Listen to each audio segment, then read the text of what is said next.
探索中国美食，红烧肉。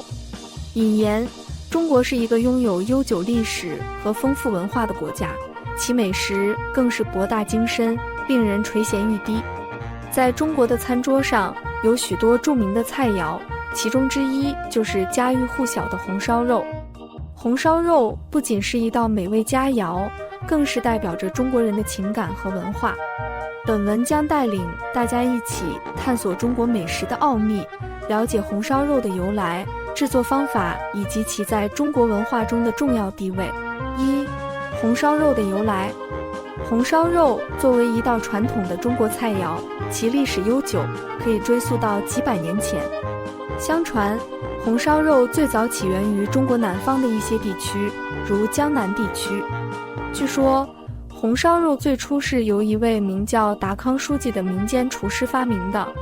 达康书记是宋代官员，他在一次筹备宴会的时候，为了取悦宾客，特意研制了一道用猪肉、酱油、糖等调料烹制而成的菜肴，即今天的红烧肉。由于红烧肉色泽鲜艳，味道鲜美，很快就受到了宾客们的欢迎，成为了一道家喻户晓的美食。二、红烧肉的制作方法。一、准备食材。制作红烧肉的食材主要包括猪肉、葱、姜、大料、八角、酱油、料酒、糖等。选用猪肉时，最好选择带有一定肥瘦的五花肉，这样烧出来的红烧肉才会更加香滑可口。二、处理猪肉。将选好的猪肉洗净切块，然后用开水焯水，去除血水和腥味。焯水后捞出备用。三、烹制调料。在锅中加入适量的油，放入葱姜爆香，然后加入适量的酱油、料酒和糖，炒出红糖色。四、烧制红烧肉。将焯水后的猪肉放入调料锅中，翻炒均匀，让每块肉都裹上调料，然后加入适量的清水，再放入大料、八角等调料，用小火慢慢烧制，直至肉变得酥烂入味。三、品尝红烧肉的技巧。一、观察。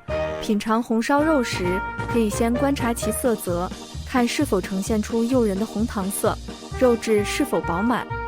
二、嗅闻。闻一闻红烧肉的香味，是否散发出醇厚的肉香和调料的香气。三、咀嚼。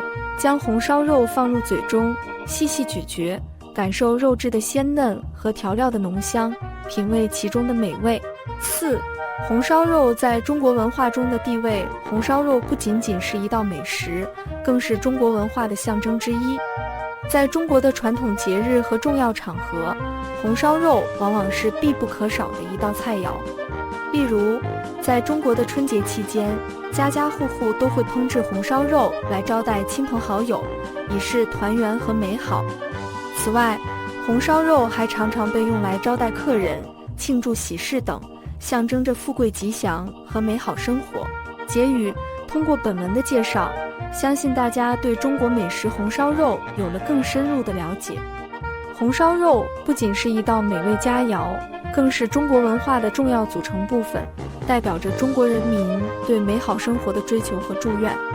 希望大家有机会亲自品尝红烧肉，感受其中的美味和文化内涵。